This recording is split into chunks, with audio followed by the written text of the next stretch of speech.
marami sa atin ang lumaki sa piling ng ating mga lolo at lola. Ang iba pa nga, kahit may sarili ng anak ay hindi pa rin pinabayaan ng mga ito. Isa na sa ilang mapapalad na maramdaman ang sobrang pagmamahal ng isang lola ay si Zebby. Lumaki at nagkaisip na siya sa pangangalaga ng kanyang lola Lynn. Kahit pa nga nang magkaroon na siya ng anak at iwan ng dating nobyo. Ito na ang nag-aruga sa kanyang anak habang nagtatrabaho siya sa Maynila. Ngunit isang masamang balita ang kanyang natanggap sa kalagitnaan ng pandemya. Dahil din doon ay nasaksihan niya ang lupit na nagagawa ng inggit. Yun din ang dahilan kung bakit nagising ang isang kakayahang akala niya ay nalimot na niya. Paano kaya niya haharapin ang bagong pagsubok ng buhay sa kanya? Ano-ano ang gagawin ni Zebby pag nagising ang kanyang kakayahan? Paano haharapin ng dalaga ang mga hindi inaasahang mangyayari sa kanyang pamilya? Ang istoryang ating pakikinggan ay base sa totoong kaganapan kung paano nainggit ang isang tao sa kanyang kumare na tumulong sa kanya noon. Mami, alam mo po ang ganda ng regalo sa akin ni Lola Lynn. Talaga? Anong ibinigay ni Lola sa'yo at parang ang saya-saya mo? Meat spaghetti! May bago na naman po akong dog. May kapatid na po sina Nachos at Choco. Ano? Bakit naman spaghetti ang pinanghalan mo? Favorite po kasi namin yun ni Lola Lynn eh. Sabi naman po ni Lola, maganda ang pangalan na binigay ko eh. Hay nako, kayo talaga. Kawawa naman ang mga alaga natin at nagkaroon sila ng mga ganyang pangalan. Ay, Mami, kakausapin ka daw po ni Papa Tony. Zebby, umuwi ka na dito. May sakit ang nanay at ayaw namang makinig sa amin. Napakatigas ng ulo. Kailan pa po may sakit si Lola? Mag-iisang buwan na. Pinipilit nga namin ng mama mo na magpa-check up. Ayaw naman. Hindi po madaling magbiyahe ngayon dahil sa pandemic. Pero susubukan ko pong magpaalam at magpatulong kay Ma'am Gail. Sige. Magtatanong-tanong din ako dito kung ano ang pwede nating gawin para makauwi ka na muna. Sige po. Bantay-bantayan niyo lang po muna si Lola.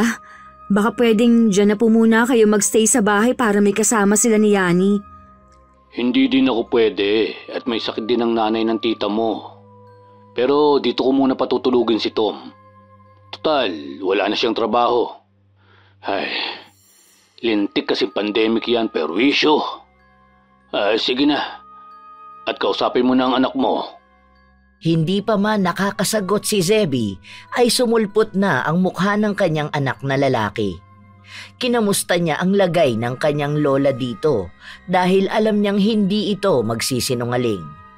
Sinabi naman ng bata na laging umuubo ang kanyang lola kahit umiinom pa ito ng gamot. Ibinida rin ng bata na lagi nitong binabantayan ang matanda. Ilang minuto pa silang nag-usap nang magpaalam na si Zebby sa anak. Nang matapos silang mag-usap, ay kaagad niyang tinawagan ang kanyang boss upang magpaalam na uuwi muna sa probinsya niya. Pinayagan naman siya nito at inalok na tutulungan. Talaga po, Ma'am Gail. Naku, maraming salamat po. Napakaswerte ko po talaga at kayo ang boss ko. Bale, day after tomorrow po ang plano kong pagbiyahe. Bukas po ay aasikasuhin ko ng travel pass ko po. Kinabukasan, yun nga ang inasikaso ni Zebby. Pinakuha na rin niya ng permit to enter sa kanilang barangay ang Tito Tony niya. At para mapadali ang proseso, ay nagbayad na siya ng extra fee. Wala pang isang oras, nakuha na niya ang travel pass na kakailanganin. Nakapag-book na rin ang kanyang boss ng kanyang sasakyan pa uwi. Kaya naman pagka-uwi sa tinutuluyan ay inayos na niya ang kanyang gamit. Habang nag-aayos siya ay nakatanggap siya ng tawag sa kanyang boss at pinapupunta siya sa bahay nito. Walang tanong-tanong ay pinuntahan na niya sa village nito na hindi naman kalayuan sa kanyang tinutuluyan. Bakit kaya? Alamang may ipagagawa pa sa akin si Ma'am ngayon. Baka magpapadeposit lang sa bangko. Wala pang 10 minuto, nasa labas na siya ng bahay ni Ma'am Gail at nagdo-doorbell. Pinagbuksan naman siya ng kasambahay nito at sinabihang puntahan ng boss sa silid ng nanay nito. Tumalima naman si Zebby. Pagpasok sa bahay, kaagad na umakyat siya papunta sa ikalawang palapag kung nasaan ang silid ng ina ng kanyang boss. Kumatok muna siya ng 3 beses bago pumasok. Pagkapasok, pinaupo siya ng mag-ina sa harap ng office desk nito at inabutan siya ng sobre. Saang bangko po ipapasok ito? Tinawanan siya ng mag-ina sa kanyang tinanong. Sinabi ng ina ng kanyang boss na allowance niya yon sa kanyang pag-uwi.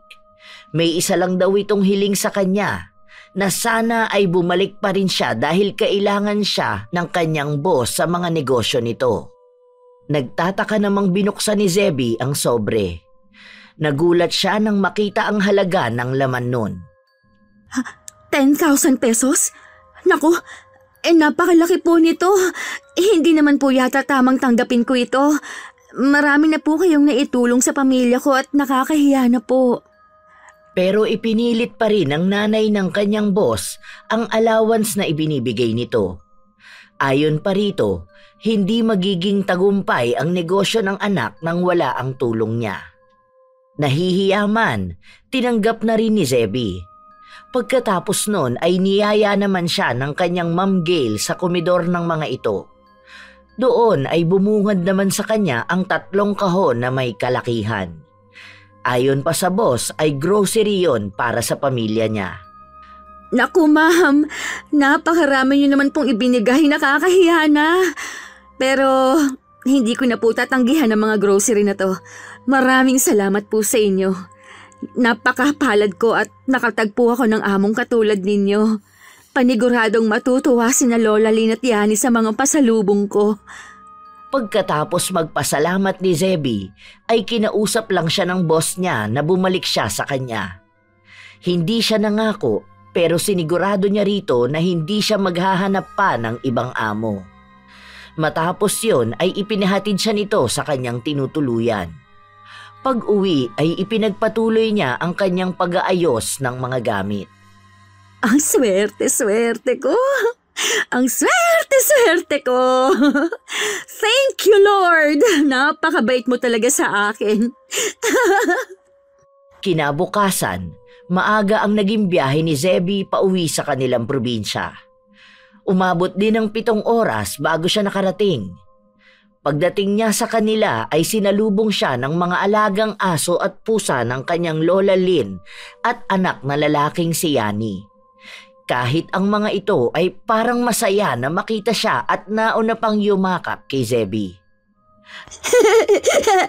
Kaya pa po, Mami. Namiss ka din nila Nachos at Choco eh. Oo nga eh. Inunahan pa kayo ni Lola na yumakap sa akin. Tawagin mo na nga sila, anak. Para makapasok na tayo. Kaping-kape na ako eh. Tamang-tama at nagsalang na ako ng tubig sa takure. Ipinagluto rin kita ng pansit. Sinahugan ko yun ng mga hipon at pusit. Naku, siguradong na-miss mo ang pansit ko. Wow! Naririnig ko pa lang eh, naglalaway na ako. Kaya parang awa mo na anak. Awatin mo na ang mga alaga mo. Ay, Tom! Pasuyo na lang ako ng mga box ha. Galing sa boss ko yan. Para dito sa bahay. Masayang-masaya ang pakiramdam ni Zebby ng mga oras na yon. Magdadalawang taon na rin kasi siyang hindi nakakauwi. Nang tawagin ni Yani ang mga alaga ay nag-uunahan pa ang mga ito sa pagsunod sa batang tumakbo papasok sa loob ng bahay. Doon lang nakalakad papasok si Zebby. Sinabayan siya ng kanyang lola at saka lang niya napansin ang malaking ipinayat nito. Lola, kumakain ka ba ng maayos? Baka naman nagpapagutom ka ha? Ang payat-payat mo na oh. Malakas akong kumain. Ito lang kasing hika ko hindi na gumaling-galing. Pero dahil nandito ka na, alam kong gagaling na ako. Pinabayaan mo naman yata ang sarili mo Baka tinitipid mo na naman po ng husto ang pinadadala ko. Hindi naman. Sobra-sobra pa nga ang niluluto namin at kinakain. Magpa-check tayo bukas. Ano? Bakit?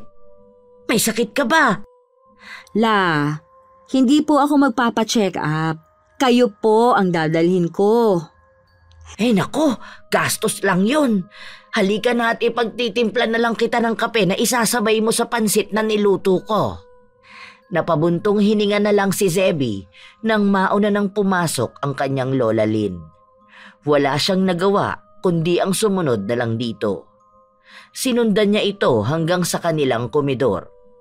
Ang anak naman niyang si Yani ay inabutan niyang naglalagay sa lamesa ng 3 plato at tinidor. Nang makita siya nito ay iginiya siya ng bata sa upuan. Pagkaupo niya, dumating naman si Lola Lynn na may dalang isang tray. Nakalagay doon ang 2 tasang kape, 1 basong gatas at 1 may kalakihang plato na may pansit. Yay! Nandyan na ang pansit ni Lola Lynn! Mukhang excited ka pa kay mami mo Alam mo naman, Lola Lynn, na ang pansit mo ang isa sa mga paborito namin mag-ina. Napakasarap mo po kayo magluto. Namiss ko nga po ng sobrang mga luto mo, La. Nako, nambola ka pa. Paniguradong magpapaluto ka lang sa akin bukas kaya mo ako inuuto. Si Lola naman. Nagsasabi lang naman po ako ng totoo. Tumigil ka. Ang tanda-tanda mo na para ka pa ring bata. Ano ba ang gusto mong ulam bukas? Panigurado naman akong hindi ka rin babangon ng maaga. Hala siya! Si Lola naman? Parang sinabi niyo naman po na tanghali ako bumabangon. Ay bakit? Hindi ba? Nagtawanan silang 3 dahil doon. Yun ang dinatna ng mag-amang Tony at Tom. Umupo sa tabi ni Zebby si Tom habang ang kanyang tito Tony naman ay dumiretso sa lagayan ng mga pinggan. Kumuha lang ito ng plato nilang mag-ama at sumalo sa maglolola. Masaya naman silang nagsalo sa pansit na niluto ng matanda. Ilang minuto matapos nilang kumain ay umuwi na ang mag-ama.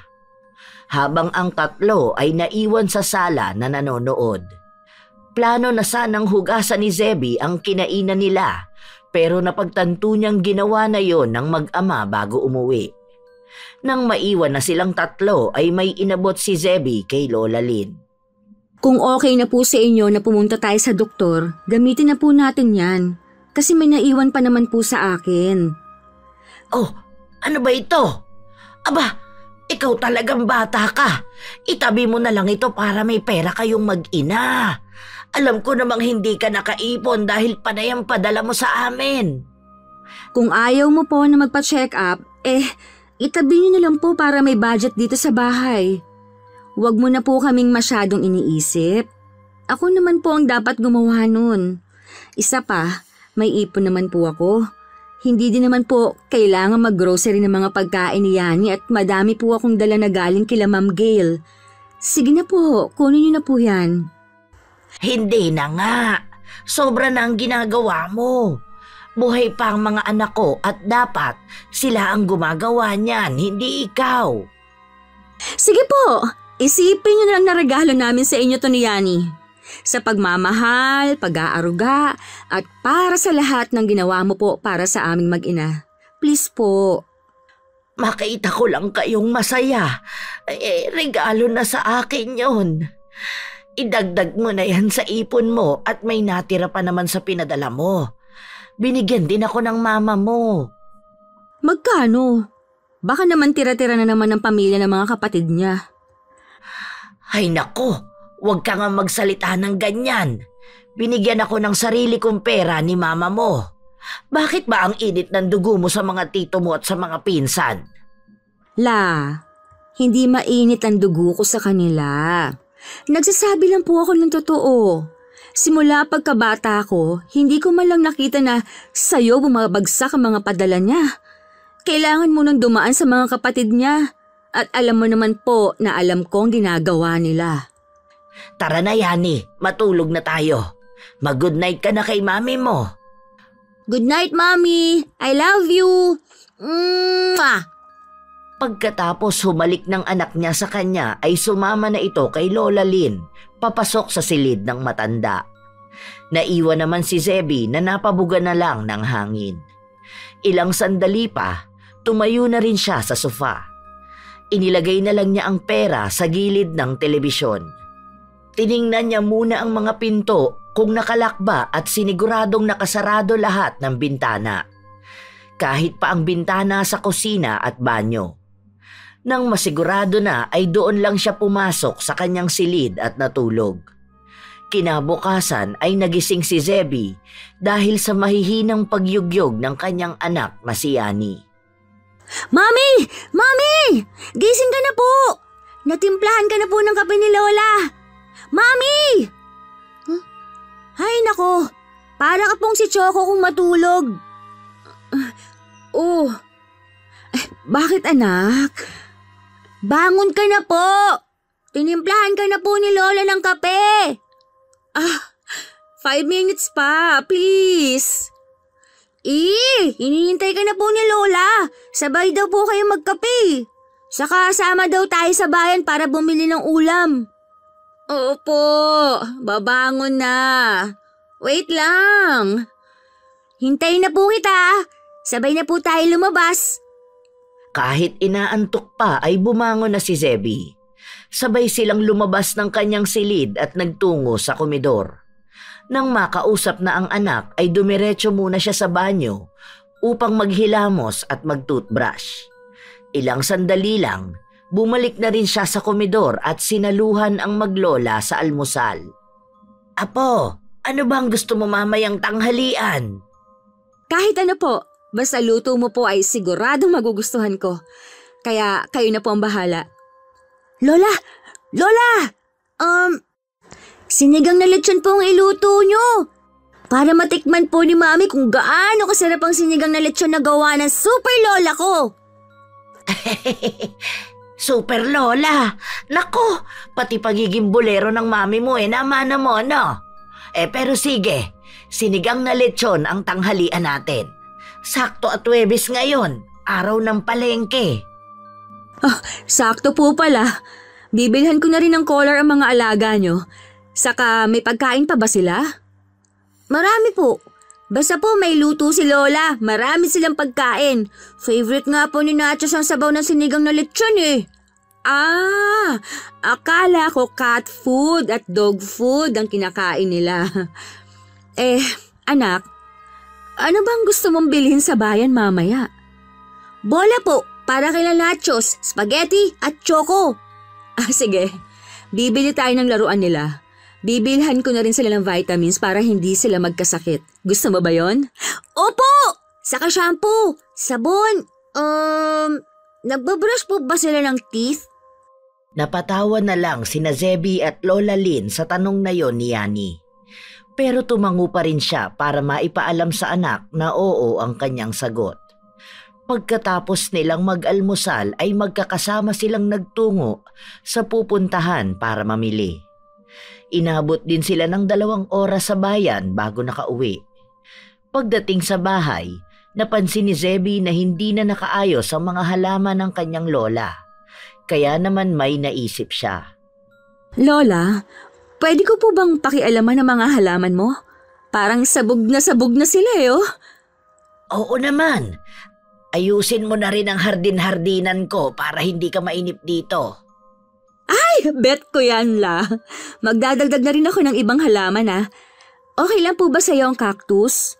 Uso po ngayon yun Saka, succulents. Naku, bahala ka. Basta wag mong itapat sa pinto ang cactus at malas yon. Ha? Saang libro mo naman po nabasa yan? Basta. Walang masamang maniwala. Kaya sundin mo na lang ang sinabi ko. Sabi ko nga po. Ay! Bukas na lang po pala ako mag-gardening. O order muna ako ng mga halaman at mga pataba. Papalitan ko na rin ng ibang paso. Ano pa ba? Magpapabili lang ako kila Tito Tony ng bikal. Lumipas pa ang mga araw at ganun lang ang buhay nilang maglolola. Naiayos na rin ni Zebby ang buong bakuran ng bahay ni Lola Lynn. Naging pansinin na rin ito dahil sa mga kakaibang halaman na idinagdag niya. Yun naman ang nagtulak sa kanya para maisip ang pagninegosyo habang naroon siya sa probinsya. Pero bago simulan yon ay kinausap na muna niya ang kanyang lola. Naisip ko lang. Tutal naman at pandemic pa. Bakit kaya hindi ako magbenta ng mga halaman? Paniguradong papatok to. Lalo na at nabuburyang ng mga tao sa loob ng bahay. Maganda yung naisip mo. Papatayuan kita kay Tito Tony mo ng pagpupwestuhan mo dyan sa harap. Pumayag po kayo kaagad? Seryoso? Hindi niyo lang po ba ako tatanungin kung sure na ako? Hindi po ba kayo Hindi na ituloy ni Zebby ang kanyang sasabihin nang umubo ng malala si Lola Lynn. Kaagad na nagpunta siya sa kusina para kumuha ng tubig. Pagbalik ay alalay siya sa pagpapainom ng tubig sa kanyang Lola Lynn. Dahil doon ay nagpasya si Zebby na kausapin ang kanyang ina at mga tito tungkol sa pagpapagamot sa matanda ng gabing yon. Tinawagan niya ang mga ito sa messenger sa group nila. Ma, makinig kayo sa akin. Lumalala ng ubo ni Lola. Ano po bang plano nyo? Wala po ba kayong balak na ipagamot siya? Alam mo namang napakarami ng gastos ngayon. Isisingit mo pa yan? Hindi ba importanteng kalusugan ni Lola? Sakayan pa po talagang iniisip nyo kaysa lagay niya? Ganun po ba yun? Huwag po kayo mag-alala. Dahil magbibigay ako ng share para mapagamot siya. Bahala po kayo kung anong mapag-usapan ninyo. Gusto ko lang ipaalam na lumalala ang lagay ni Lola Lynn. Sobrang payat na rin niya at napapansin kong pangangalumata niya ha. Sige na at ibababa ko ng tawag. Kayo na lang na magkakapatid na mag-usap-usap. Kung tutulong kayo, salamat. Kung hindi naman, okay lang. Kakayanin ko naman siguro. Kaya mo naman pala eh. Bakit kailangan mo pang sabihin sa amin? Magaling ka, di ba? Kuya Tony, ano ba? Dapat nga ay magpasalamat tayo. At tutulong siya para kay inay. Hindi naman niya obligasyon yun. Tayo ang mga anak niya pero ipapasa natin kay Zeb ang responsibilidad natin. Ganyan ka na lang lagi. Nagmamalaki naman siya eh. Bakit hindi niyo pagbigyan? Nakita mo naman Ate Seni kung gaano katalas ang dila ng anak mo. Kaya huwag ka na magtaka kung bakit lagi kami nagkakasagutan. At lagi kong sinasabihan yan noon. Ate Sen, huwag mong sabihing pati ikaw ganyan ang tingin mo sa sarili mong anak. Ganyan ba talaga kayo? Ni hindi niyo mo lang inisip kung gaano kalaki ang sinakripisyo ng batang yan para sa atin. Ikaw, Ate Sen, saan ka nakakita na wala kang narinig na kahit ano sa anak mo matapos mong hindi pagtapusin ang pag-aaral? Pero nakapagpatapos ka ng mga pamangkin. At ikaw naman, Kuya Tony, hindi ba sapat ang lahat ng mga cut mo sa allowance niya? Para maibigay mo lang ang luho ng anak mo? Na hanggang ngayon, tambay pa rin sa bahay niyo? Oo na, tama ka na. Ikaw na ang matalino. Pero baka nakakalimutan mo din na isa ka sa dahilan kung bakit nalugi ang regalo ni Ate Zen kay Zebby na piggery. Di ba nung nalulung ka sa sugal, ibinenta mo ang mga baboy nang hindi alam ng pamangkin mo? At pinalabas mong namatay sa sakit lahat ng baboy? Malungkot na napabuga na lang ng hangin si Zebby sa naririnig na usapan ng magkakapatid. Pero tumulo ang kanyang luha nang sabihin ng sarili niyang ina na tama lang yon dahil tamad siya at walang silbi. Napakagatlabi pa siya para mapigilan ang sarili na magbitaw ng masakit na salita. Kaya naman ibinaba na lang niya ang tawag at hinayaang mag-usap ang tatlo.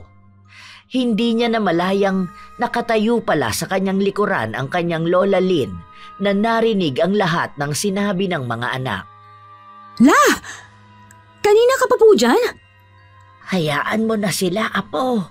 Ayos lang naman si Lola eh. Saka hindi pa naman ako mamamatay dahil hindi ko pa kayo pwedeng iwan ni Yani. Ay, la naman. Ang gusto ko lang naman po, maipagamot kayo. Sige, papayag akong magpatingin. Pero si Tony ang dapat na sumama sa akin. Siya ang anak ko. Hindi dapat ikaw ang nag-aasikaso sa akin. Malalakas pa ang mga anak ko. Sila dapat ang gumagawa nun.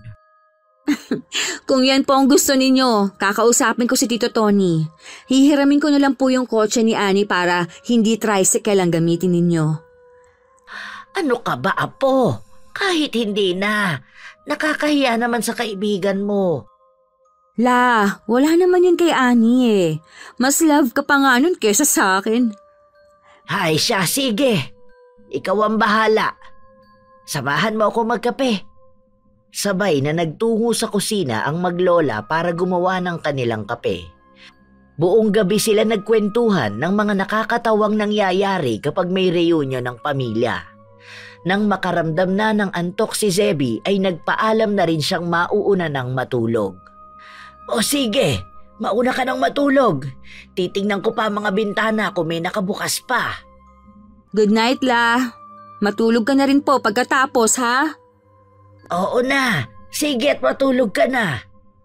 Nang maiwan si Lola Lynn sa kusina ay napaisip ito dahil sa mga narinig na sagutan ng kanyang mga anak. Hindi na ipinaalam ng matanda sa kanyang apo na sobra talaga siyang nasaktan sa mga sinabi nila. Lalo na nang magsalita ang panganay niyang anak ng hindi katanggap-tanggap na salita para sa kanyang anak na apo ni Lola Lynn. Nagkamali ba ako ng pagpapalaki sa mga anak ko? Mabuti na lang at iba sa kanila si Zebby. Maldita at prangka ang apo kong ito. Pero masasabi kong siya ang pinakamabait sa kanila. Mabait din naman ang asawa ni Tony at Seni. Pero si Zebby lang ang matapang sa kanila na kayang tumayo sa mga sinasabi niya. Kakaibang bata talaga.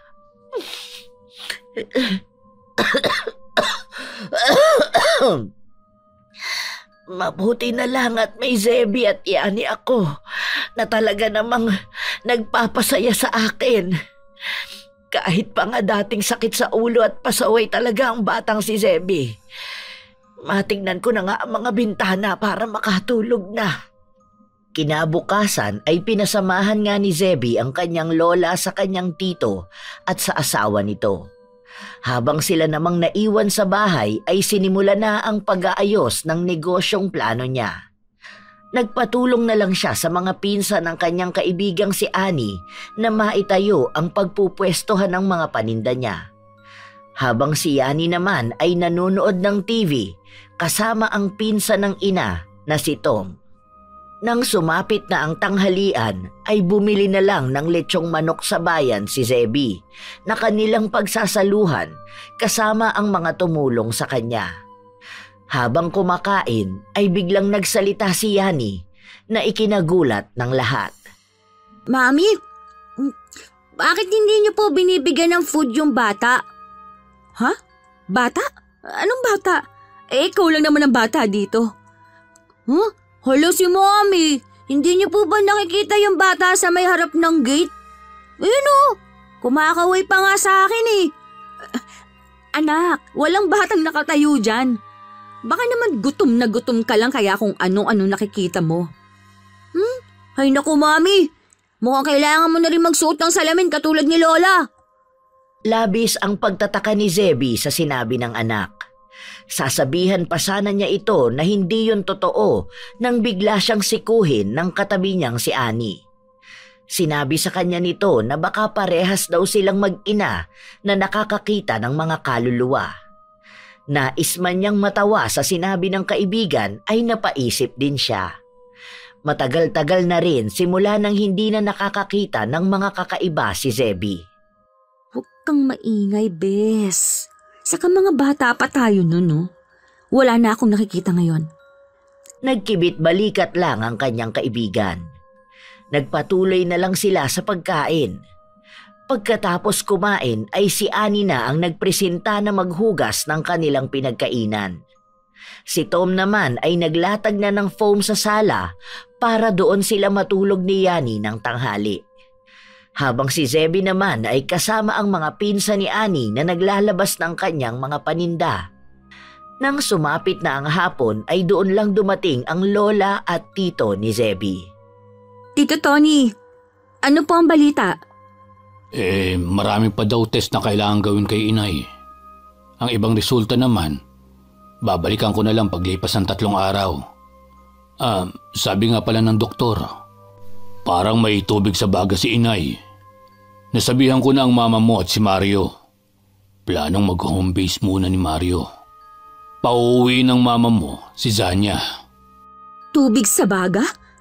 Paano naman po nagkaganon si Lola Lynn? May mga ipinagbawal po ba sa kanya? Dahil wala pang resulta ang mga test na ginawa sa kanya, iilan lang ang pinaiiwas mo ng kainin niya. Bawal na siyang magkape. Bawal na din siya ng mga kilawin. Bawal na ding mapagod si inay. Kaya naisip ko na dito muna si Tom para may makakasama kayo. Pagbantayin mo na lang muna ng anak mo. Kung may iuutos ka, utusan mo lang. At kung may ipabibili ka naman sa bayan, tawagan mo na lang ako. Tutal, araw-araw naman ako nagpupunta dito. Sige po, maraming salamat, Tito Tony. Nag-usap na din kami ng mama mo. Nabibigyan na lang niya kayo ng allowance nila inay. Basta huwag ka na munang umalis hanggang hindi pa siya gumagaling. Wala din naman po akong planong iwan ng ganun-ganun lang si Lola eh. Hindi din po ako makakapagtrabaho ng maayos dahil paniguradong hindi ako makakapag-focus sa sobrang pag-iisip sa lagay niya. Sige. Kakausapin ko lang si Tom at uuwi na ako. Kailangan din kasi ako ng asawa ko. Alam mo naman ang lagay ng nanay niya. Naiintindihan ko po. Ako na po ang bahala kay Lola. Hindi ko po siya pababayaan.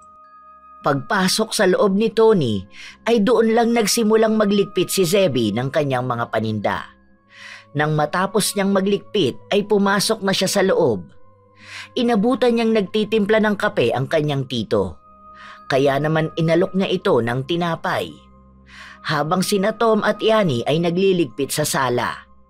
Nang bigla na lang nilang narinig na sumigaw ng malakas si Lola Lynn. Taranta silang nagtungo sa silid nito kung saan siya nagpapahinga. Pagpasok nila sa kwarto ay nakagit-git ito sa isang sulok. Naunang nakalapit si Zebby. Niyakap niya ang lola niya na bigla na lang nagwala sa pagkakayakap niya. La! Ako to! Si Zebby! Ano po ba nangyayari sa inyo? La! Layuan niyo ako! Layuan niyo ako! Ayoko na! Ayoko! Nay, tama na po. Nay, nasasaktan niyo na po si Zebby. Lumayo kayo! Lumayo kayo! Lola, tama na po! Tama na! Habang nagkakagulo ay umiiyak na rin sa isang gilid si Yani habang nakaturo sa isang parte ng silid ni Lola Lynn. Tiningnan yon ni Tony. Pero wala namang nakita doon ang binata. Napapakamot pa ng ulo si Tom at kinarga si Yani. Ngunit kahit pa nga buhat na ito ng kanyang tito Tom ay patuloy pa rin ito sa pag-iyak at pagturo sa madilim na bahagi ng silid. Habang si Lola Lynn naman ay bigla na lang nawalan ng malay. Mabilis naman ang naging kilos ni Tony at binuhat ang ina at inilapag sa kama nito. Lalabas na sana si Zebby para kumuha ng tubig at bimpo nang sumigaw ang kanyang anak na nagpupumigla sa pagkakakarga ni Tom. Layuan niyo, Lola Lynn ko! Bad kayo! Bad kayo! Huwag kayong lalapit kay Lola ko! Anak? Akin na siya, Tom. Kumuha ka na lang ng plangganita at bimpo para mapunasan si Lola Lynn. Mami! Paalisin mo po yung 2 babae, 3 lalaki sa tabi ni Lola. Bad sila eh. Takot nila Lola Linggo. Ha? Anong 2 babae at 3 lalaki? Eh di ba tayo yun nila Lola Lin mo? Hindi po. Iba po. Maliit 2 babae at iksi ang mga buhok. Tapos 3 pong lalaki, mataas. Magtanda po yung isa eh. Magkamukha po 2. Hindi ko po sila kilala. Sige na po, Mami. Paalisin mo na po sila at baka saktan nila ang Lola Lin ko. Naguguluhang inilabas na lang ni Zebby ang kanyang anak sa silid ni Lola Lin. Pilit na pinapatahan ng anak na wala pa ring hinto sa pag-iyak. Lumipas pa ang mga oras at nakatulugan na ni Yani ang pag-iyak. Nang maibaba ito ni Zebby ay kaagad na sinilip niya ang kanyang lola na wala pa ring malay. Doon na pumasok sa isip niya na magpatawag ng albularyo. Tito Tony, may kilala po ba kayong albularyo? Mayroon. Bakit mo natanong? May nakita daw si Yani na ibang tao. Pakiramdam ko po, katulad ng nangyari sa akin noon. Nakakakita din si Yani. Sa lahat ng mamamana sa inyo ng mama mo, yan pa talaga. Ay, sandali. At pupuntahan ko ang kakilala kong magaling na manggagamot. Tawagan mo na din sila ate at sabihin mo ang nangyari. Mukhang kailangan ng bilisan nila Mario ang pag-uwi dito. Sige po, Tito Tony, salamat po. Tom, bantayan mo muna ang lola mo. Babalik din ako agad. Matapos ang kanilang pag-uusap ay lumakad na nga si Tony para puntahan ang manggagamot sa lugar nila. Si Zebby naman ay kaagad na nagpadala ng mensahe sa group chat. Kaagad nakita yon ng kanyang pamilya. Ilang minuto lang ay tumunog ang kanyang cellphone. Nang tingnan niya yon ay nagvi-video call ang isa sa kanyang tito. Sinagot naman yon ni Zebby. Tito Mario, mabuti po at hindi kayo busy. Mukhang kailangan nyo na pong madaliin ang pagpunta dito. Hindi ko po alam kung anong nakita ni Yani pero sinasabi niyang may nakita siyang 5 tao, 2 babae at 3 lalaki. Hindi ko po alam kung yun ang dahilan ng pagwawala kanina ni Lola Lin pero malakas po ang kutob ko na may kinalaman sila. Hindi kaya sila itay ang nakita ni Yani? Kakausapin ko ang mama mo. Magpa-file din ako ng request na mag-home base na muna ako. Kahit ilang linggo lang. Ako na din ang bahalang kumausap sa kapatid mo. Pakibantayan na muna si inay. Nagpatawag po ako ng manggagamot kay Tito Tony. Albularyo po ang sinabi ko pero may kilala raw po siya na magaling. Oo. Nung nausog kasi ako, nagpahanap din ako sa kanya. Sige na. Tatawagan ko na ang mama mo. Nang maibaba ang tawag ay mabilis na nagtungo si Zebby sa kwarto ng lola. Inabutan niya itong umiiyak. Kaya naman nang malapitan niya ang matanda ay kaagad niya tong niyakap. Sa pahikbi-hikbi ay ikinuwento nito ang nakita. Nakita ko ang asawa ko kasama nila ate at ng 2 pamangkin ko. Para nila akong tinatawag. Apo, mamamatay na ba ako? Dalhin niyo na lang kaya ako sa nursing home para hindi na kayo mahirapan at mapagod pa. La naman! Ano po bang sinasabi ninyo? Nandito naman ako aalagaan kita. Hindi ako papayag na ilaga ka sa ganong lugar. Ang dami namin pwede mag-alaga sa'yo. Please naman po. Huwag niyo naman pong isipin na pababayaan namin kayo. Ayokong maging pabigat, Apo. Alam kong hindi ako aalagaan ng mga anak ko. At isa pa, matanda naman na ako. May sakit pa. Mapapagod lang kayo sa akin. Hindi! Pasaway ako noon, La.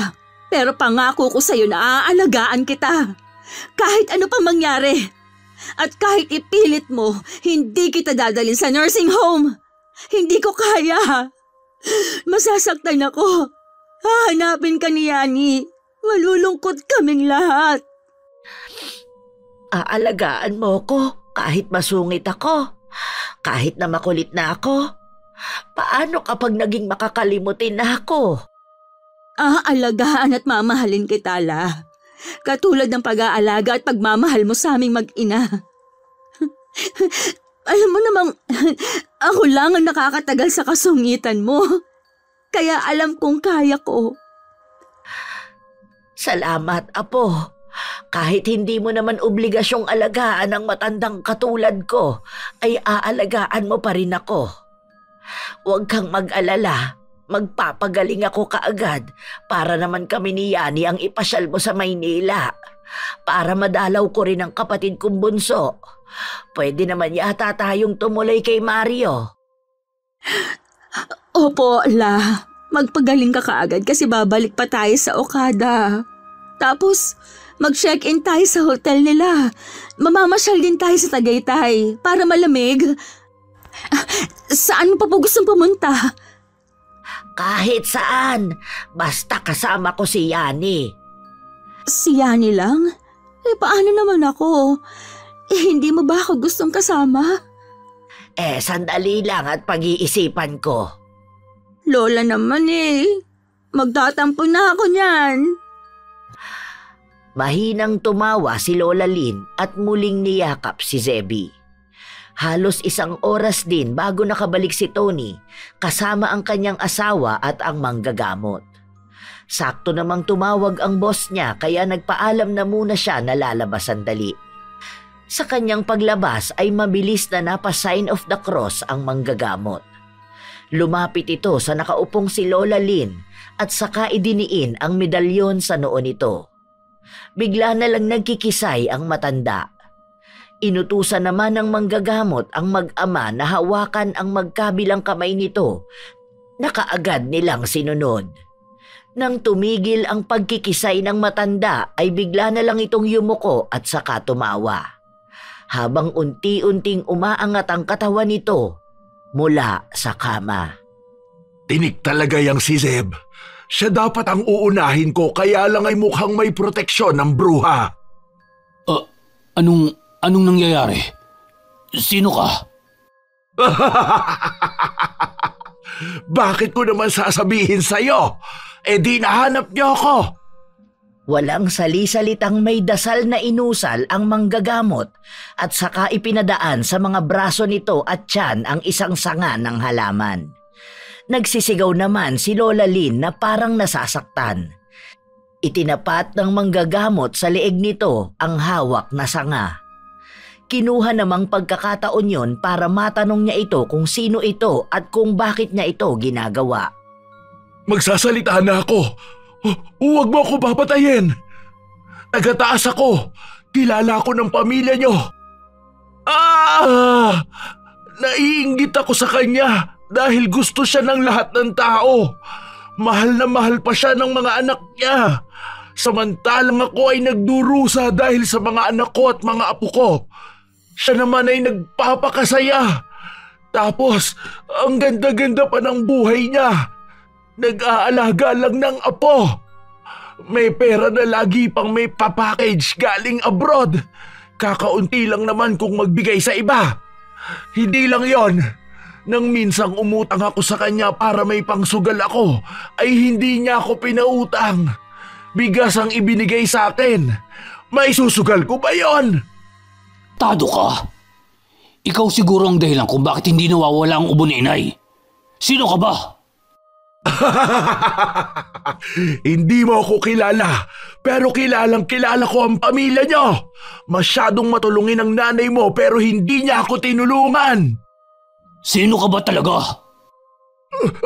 Oo na, magpapakilala na ako. Ako si Marlene Albino. Lagi ako nagpupunta noon dito.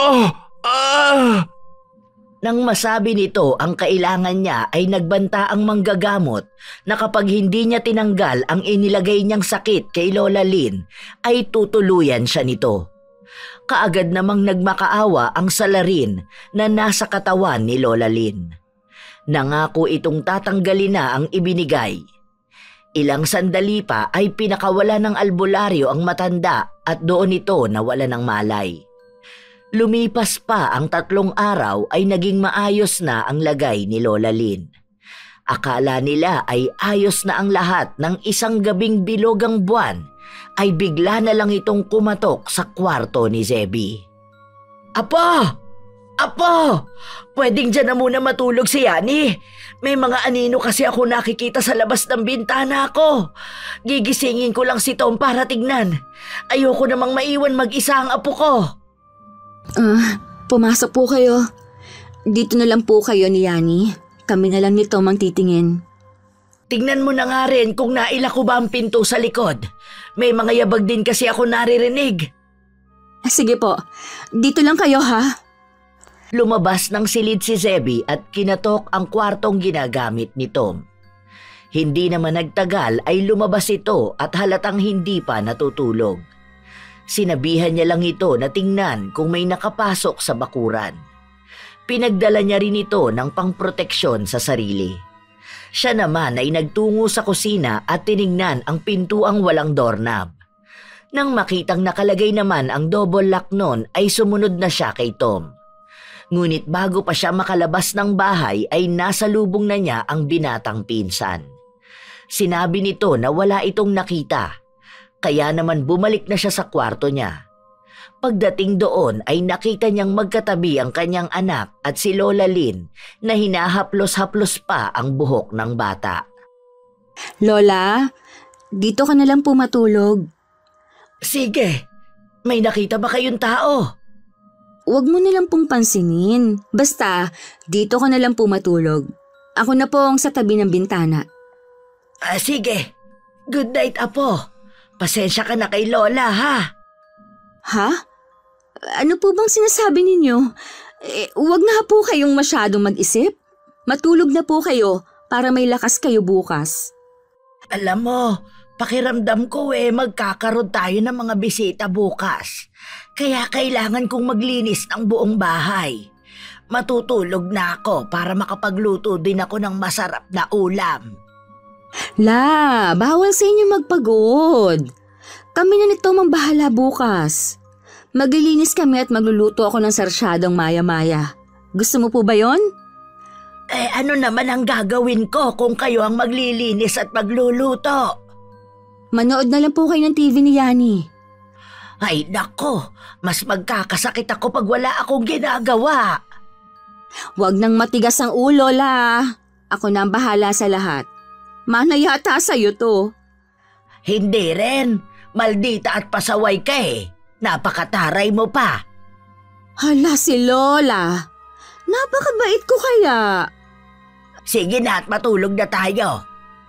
Yun nga ang kanilang ginawa. Kaagad na nakatulog si Zebby. Kinabukasan ay hindi na niya nakita si Lola Lynn sa kama. Kaya naman maingat na lumabas siya ng silid at hinanap ito sa buong bahay. Dinatnan niya ito sa silid ng matanda.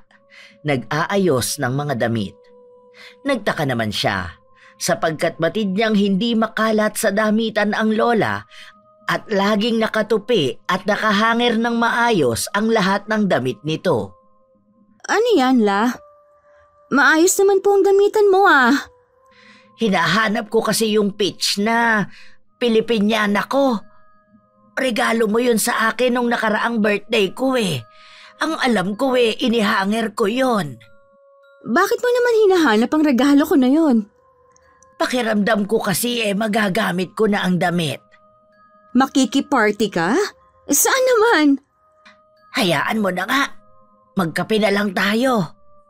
Gatas lang sa'yo. Bawal ang kape, remember? Natatawang sumang-ayon na lang ang matanda sa apo. Naging maayos naman at tahimik ang buong araw nila. Pero pagsapit ng 7:00 ng gabi ay may dumating na bisita ang mga ito na labis na ikinagulat ni Lola Lynn. Mario! Anak! Kumusta ka na? Mabuti naman at napadalaw ka. Ayos na ayos lang po ako, Nay. Kayo po, kumusta na? Ay, may sorpresa po ako para sa inyo. Doon naman biglang pumasok ang kapatid ni Zebby na si Zanya na isang call center agent sa Taguig na may dalang may kalakihang Bluetooth speaker. Kaagad na sinalubong ito ng matanda at niyakap ng napakahigpit. Kung masaya si Zebby, ay triple nun ang saya ng kanyang lola. Naku, paniguradong gutom na kayo.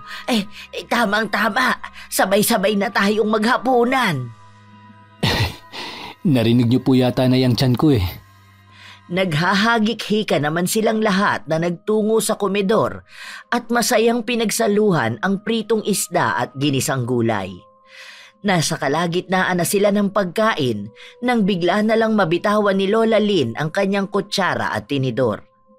Kasunod nun ay nagkikisay na naman ito. Palapit pa lang sana sila rito nang bigla na lang hinampas ni Lola Lynn ang lamesa at saka galit na nagsisigaw. Pero hindi nila maintindihan ang mga sinasabi nito. Isa-isa pa sila nitong tiningnan ng masama. Ilang sandaling natahimik silang lahat. Nakahuma lang sila nang bigla na lang umupo ang matanda at saka ito biglang nagsuka. Doon na nataranta sina Zebby. Nag-uunahang nilapitan si Lola Lynn nang mawala nito ng malay. Tom, tawagin mo si Tito Tony o ang mama mo dahil... Dali! Pasunurin mo sila sa ospital! Zanya, ikaw na muna ang bahala kay Yani, ha? Dalhin na po natin sa ospital si Lola. Tumangulang si Zanya at niyakap si Yani na nagulat sa nasaksihan. Habang si Tom ay tinawagan kaagad ang ama at ina. Binuhat ni Mario ang kanyang ina at nagmamadaling isinakay ito sa kotse na dala nila. Kasama si Zebby ay mabilis na nagmaneho ang bunsong anak ng matanda.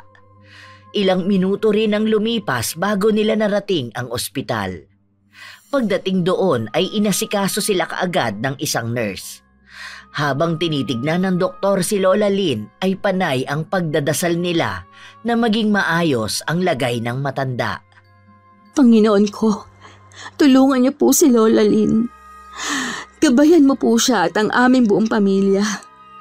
Bigyan mo po kami ng lakas na malagpasan ang pinagdadaanan namin at sa mga darating pang mga problema. Zeb, salamat sa pag-aalaga mo kay Inay ha. Mabuti na lang at nandito ka. Bago nagkaganyan si Inay. Paano na lang pala kung wala tayo? Bata pa si Yani. At hindi pa niya alam ang gagawin kung nagkataon. Kaya nga po Paano kung nahuli ako ng uwi? Hindi naman oras-oras kasama nila si Tito Tony. Alam kong natatakot ka sa nangyayari kay Inay. Huwag ka na masyado mag-isip. Kilala mo naman ang lola mo, di ba? Malakas at matapang siya. Kaya alam kong malalagpasan niya ang sakit na mayroon siya. Ilang minuto lang ay natapos ang mga doktor sa pagtingin dito. Nagtanong lang ito ng mga ilang bagay, katulad ng kung may sakit ba ito at kung ano ang nangyari sa matanda. Magalang naman silang sumagot. Sinabihan din sila na kailangan nilang dumaan sa swab test. Pumayag naman sila.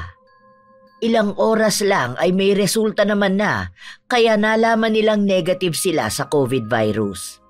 Ganon din si Lola Lynn, pero sinabi ng doktor na maaaring tanggalan ng tubig sa baga ang matanda, pero hindi ito pwedeng samahan o dalawin man lang.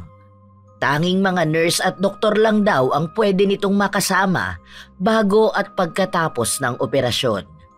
Sinabihan din sila na tutubuhan ito para maisagawa yun. Ano? Bakit hindi kami pwede magbantay? Paano kung may kailangan si Inay? Sa dami ng pasyente niyo, panigurado mapapabayaan yung nanay ko dito. Pwede po bang pag-usapan na muna namin? Gusto din po namin makausap si Lola bago kami magdesisyon. Tumango naman ang doktor at itinuro sa kanila ang kinalalagyan ni Lola Lynn. Pilit na pinatatatag ni Zebby ang kanyang sarili bago lumakad, papalapit sa ward na pinaglalagyan kay Lola Lynn. Ilang sandali pa ay nasa harapan na sila ng matanda. Hindi pa man sila nakakalapit ng husto ay nagsalita na ito. Umuwi na tayo! Ayoko rito! Hindi na nila ako papauwiin ng buo. Sigurado kung pag nagtagal pa ako rito ay abo na ako pag uwi sa bahay. Pero kailangan mo din magpagamot, La. Sa bahay na lang ako magpapagaling. Ayoko rito. Baka dito pa ako makakuha ng sakit. Pakiusap. Iuwi nyo na lang ako. Ayokong mamatay rito. Mas mapapadali ang buhay ko rito. Sige po, Inay. Aayusin ko na po ang paglabas nyo. Ikaw na muna ang bahala sa kanya, ha? Tumangulang si Zebby bilang sagot. Nang maiwan na sila ni Lola Lynn ay hinawakan siya sa kamay nito. Pilit na napangiti siya sa kanyang lola. Hindi naman nagtagal ay bumalik na si Mario kasama ang isang nurse at doktor. Sandaling kinausap ng mga ito ang matanda bago sila pinayagang iuwi ang lola. Habang nasa daan pa uwi ay naisipan nilang bumili ng pagkain ni Lola Lynn. Nag-drive-thru na lang sila sa Jollibee na paborito nito. Nang makabili na ng pagkain ay ipinagpatuloy ni Mario na magmaneho pa uwi. Halos 1 oras na ang lumipas nang marating nila ang bahay. Dinatnan nila doon si Tony at ang asawa nito na nagtatalo. Ano bang pakialam mo? Bakit ba singit ka ng singit sa usapan namin ng ate ko? Ano ba ang alam mo sa mga lupain ng nanay namin? Gusto mo bang masaktan, ha? Kuya Tony, ano ba yan? May sakit na nga ang nanay, naggaganyan pa kayo. Buhay pa ako, pero naririnig ko na pinag-uusapan nyo na ang mga lupa ko. Zebby, pumasok na tayo sa loob. Ayokong marinig ang kahit ano pang sasabihin nila, apo. Natahimik naman ang lahat sa sinabi ni Lola Lynn. Habang si Zebby naman ay inalalayan na ang kanyang lola papasok sa loob ng bahay. Inihatid niya ito sa silid para makapagpahinga. Nakasunod lang sa kanila sina Zanya at Yani na mukhang galing sa pag-iyak. Nang maihiga na si Lola Lynn ay binili na muna niya ang nakababatang kapatid. Bantayan mo na muna si Lola at titingnan ko na muna si Tito. Mami, okay na po bang lola ko? Hindi pa masyado, anak. Kaya bantayan mo si Lola, ha? Habang wala si Mami. Okay ba yon? Opo. Bodyguard ako ni Lola doon sa mga bad guys. Ginulo lang ni Zebby ang buhok ng anak bago naglakad papalapit sa pinto palabas ng bahay. Hindi pa man siya lubusang nakakalabas ay narinig na niya ang pagtatalo ng kanyang mga tito. Hawak pa ni Tony ang cellphone at sa palagay niya ay tinawagan nito ang kanyang ina. Kaya naman naisipan niyang makinig na muna sa pagtatalo ng mga ito. Ikaw lang ang may ayaw na pag-usapan ng tungkol dyan. Kasi kami ni Ate Seni, inihahanda na namin ang mga sarili namin sa kung ano ang pwede mangyari kay inay. Napakakapal naman ng mga mukha nyo. Buhay pa ang inay at may sakit. Tapos ang gusto niyong pag-usapan ay tungkol sa mga lupaing maiiwan niya. Alam nyo, sana makarma kayo. Kung ako lang ang tatanungin, mas magandang sa mga apo na lang niya iwan ang lahat kaysa sa atin. Anak ka ng lintik? Hoy, sa ating 3, ako lang ang hirap sa buhay. Magaganda kasi ang buhay niyo kaya mo yan nasasabi, Mario. At saka isa pa, mapagpanggap ka. Alam naman natin parehas na maghahabol ka din sa huli. Tanggapin mo na lang kasi na mamamatay na si inay. Pinahihirapan lang din natin siya sa pilit natin paglaban. Doon na hindi nakatiis si Zebby. Lumapit siya sa 2 tito niya na nag-uusap. Parang bulkang sumabog si Zebby sa mga ito. Lalo na at ang pinag-uusapan ay tungkol kay Lola Lynn. Talaga ba? Alam niyo ba na pilit na lumalaban si Lola dahil gusto pa niyang mabuhay? Gusto pa niya tayong makasama. Pero anong ginagawa niyo? Buhay pa si Lola pero pinag-iintirasan niyo ng lupa na maiiwan niya. Alam niyo ba kung gaano kasakit yun? Parang pinapatay niyo na rin ang nanay ninyo. Ikaw, Tito Tony, akala ko ba nagbago ka na? Pero hanggang ngayon, pera pa rin ang pinaka-importante sa'yo. Ikaw naman, ha, Tito Mario? Panay ka lang salita pero sunod-sunuran ka sa mama mo. At ikaw, Ma, napakabuti mong kapatid. Pero nakalimutan mong ina ka at anak ka rin. Buong buhay ko, lagi mo nilang inuuna mga kapatid mo. Pero nakalimutan mo kung paano ka napunta kung nasaan ka ngayon. Si Lola Lynn ang dahilan kung bakit nakamit mo ang mga pangarap mo. Tanggap ko na mahirap sa'yo maging ina dahil sa galit mo sa papa ko. Pero Ma, kaya mo namang maging anak kung gugustuhin mo. Dahil sa emosyong nararamdaman ay nag-walk out na lang si Zeby. Hindi na nito hinintay ang sasabihin ng magkakapatid. Dumiretso siya sa kusina para uminom ng tubig. Pagkatapos uminom ay hinugasan na niya yon at naghilamos. Yun naman ang dinatnan ni Lasagna, Lola Lynn at Yani. Mami! Bakit po kayo umiiyak? Ha? Hindi ako umiiyak. La! Bakit kayo bumangon? Narinig ko ang sigawan niyo. Apo, hayaan mo na lang sila. Ganon yata talaga. Narinig niyo po ang lahat ng sinabi ko? Oo, pati sinabi ng mga anak ko. Siguro nga panahon na para magpahinga na lang ako. La naman, huwag kang magsalita ng ganyan. Hindi ko pa po kaya nang wala kayo. Kayo po ang lakas ko. Halika nga rito. Yakapin mo ang lola. Simula ng araw na yon ay mas lalo pang nanghina si Lola Lynn hanggang sa hindi na nito kayang tumayo ng mag-isa. Mas lalo na ring hindi nakakatulog ang matanda kaya naman nagpapalitan lang ang magkapatid sa pagbabantay dito. Sa umaga ay si Zanya ang bantay ni Lola Lynn at sa gabi naman ay si Zeby. Pero ng araw na yon ay hindi makatulog at hindi mapakali si Zeby. Kaya naman pinili na lang niyang magluto ng sinigang na paborito ni Lola Lynn. Habang nagluluto ay nakarinig siya ng malakas na sigaw ni Zanya na tinatawag siya. Basta na lang niyang binitawan ng sandok na hawak bago nagtatakbo papunta sa silid ng lola. Anong nangyari? Yakap, apo. Lapit, yakap. Po? Nagtatakang lumapit si Zeby sa kanyang lola.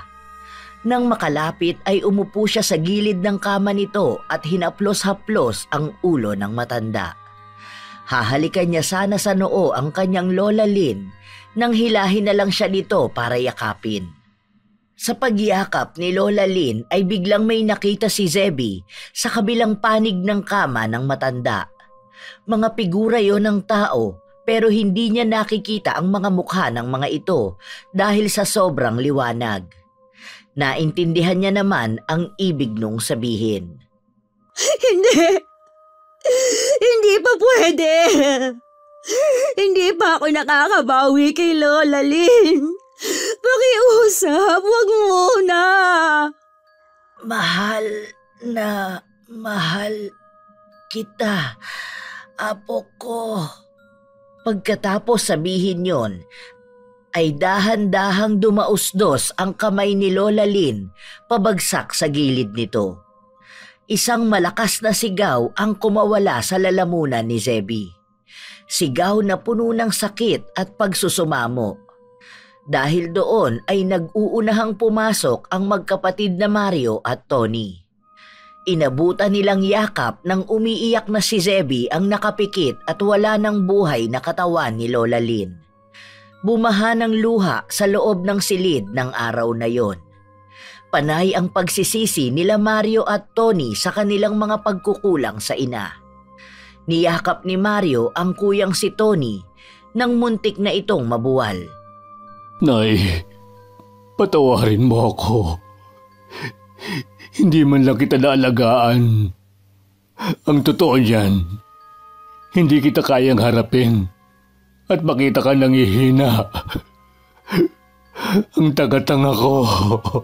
Nay, gumising ka dyan. Gumising ka. Hindi ko kaya. Hindi ko pala kaya nang wala ka, Nay. Nay. Tama na, Kuya. Masakit dahil malaki ang pagkukulang natin kay Inay. Pero hindi na siya mahihirapan ngayon. Wala na siyang sakit na mararamdaman. Habang nag-iiyakan sila, ay parang wala sa sarili si Zeby na tumayo at nagtungo sa kanyang kwarto. Doon ay ibinuhos niya ang lahat ng emosyong nararamdaman. Lumipas pa ang mga oras at inasikaso na ng magkapatid na Mario at Tony ang labi ng kanilang ina. Habang si Zanya ay itunuloy na lang ang iniluluto ng nakatatandang kapatid. Kasama nito si Yani sa kusina ng mga sandaling yon nang bigla na lang magsuka ng kulay itim ang bata. Natatarantang kinatok niya ang silid ni Zeby. Pero hindi pa man nakakapagbukas ng pinto ang ate nang bigla na lang magsuka din ito ng itim na likido. Yun naman ang nabungaran ni Zeby. Zanya? Anong nangyayari? Si Yani! Pero hindi ito sumagot at patuloy lang na nagsuka. Tinuro pa nito ang gawin ng kusina kaya naman natatarantang tinungo niya yon. Doon ay nadatnan niya ang anak na nagsusuka rin. Tinawag niya sina Tom, Tony at Mario pero wala siyang nakuhang tugon. Buhat ang anak ay palabas na sana siya ng bahay nang masalubong niya si Tom na parang hinang-hina. May itim pa sa gilid ng labi nito. Hindi naman kalayuan sa kanilang kinatatayuan ay nakita naman niya ang kanyang mga tito na parehas na walang malay sa hardin. Mukhang uubusin talaga tayo ng hayop na yun eh. Akin ang susi ng tricycle ng papa mo. Tingnan mo muna si Yani at may pupuntahan ako. Muli ay pumasok si Zeby sa loob ng bahay at inilapag ang anak na wala ng malay sa sofa. Tumangu-tangu lang si Tom na nanghihina na rin. Pagkaabot nito ng susi sa kanya ay nagmamadaling pinaandar niya yon at nagtungo sa sinabi ni Annie na bahay ng kabatch nito. Pagdating doon ay walang takot na sinipa niya ang gate nito na gawa lang sa kawayan. Dire-diretso siyang pumasok hanggang sa loob ng bahay kubong nakabukas ang pinto. Doon ay may isang may edad na babae siyang inabutan na nakadapa na animo ay dinadasala ng mga manikang gawa sa tela. Dala ng galit ay hinila niya patayo ang may edad na babae at hinarap ito. Hindi ka pa nakontento na kinuha mong buhay ng lola ko. Uubusin mo talaga kami. Papatayin kita kapag hindi mo tinanggal ang inilagay mo sa buong pamilya ko. Tila gulat na gulat ito nang makitang malakas at maayos ang lagay ni Zeby. Nagmamadaling lumuhod ito at humingi ng tawad sa kanya. Hindi pala nito alam na ikinamatay ni Lola Lynn ang kanyang ginawa. Ang nais lang di umano nito ay mahirapan ang matanda pero hindi ang mamatay ito.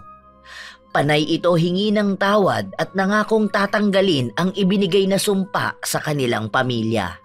Sinabi rin ito na dala lang ng inggit kaya niya nagawa ang bagay na yon. Hindi lang inggit kay Lola Lynn, kundi sa akala nitong masayang pamilya nila. Ayon pa sa babae, pakiramdam niya ay sobrang sagana ng kanilang pamumuhay at walang problemang iniinda. Nag-iiyak pa ito habang sinasabi yon sa dalaga. Siguraduhin mo! Dahil sa oras na umuwi ako at hindi pa maayos ang pamilya ko, babalik ako dito kasamang lahat ng mga tao para patayin at sunugin ka! Naiintindihan mo ba? Tumangu ito at ipinakita ang pagtatanggal ng bisa ng sumpa. Ilang minuto pa ang lumipas nang sabihin ito kay Zeby na natanggal na niya at maaari na siyang umuwi. May hiniling lang ito sa kanya na wag na sanang ikalat pa ang kanyang totoong katauhan dahil kahit ang mga anak nito ay walang ideya. Nagkasundo naman sila. Sa pag-uwi ni Zebby sa bahay nila ay nakita niyang magkakasama na sa sala ang buo niyang pamilya at nag-iiyakan. Kausap ng mga ito ang iba pa nilang kamag-anak na nasa malayo. Ang buhay ng tao ay maiksi lang, kaya hanggat may pagkakataon ka pa na ipakita sa iyong mga mahal sa buhay ang pagmamahal mo, ay gawin mo na habang may oras pa. Ipagpasalamat natin sa Diyos na kasama pa natin sila at bigyan ng halaga ang bawat sandali na naririto pa sila. Nalaman natin na kahit na gaano pa kabait ang isang tao, ay meron at merong mga taong maiinggit at maiisipan silang gawa ng masama. Bukod doon, ang inggit ay walang pinipili, ang mga nais lang nilang makita.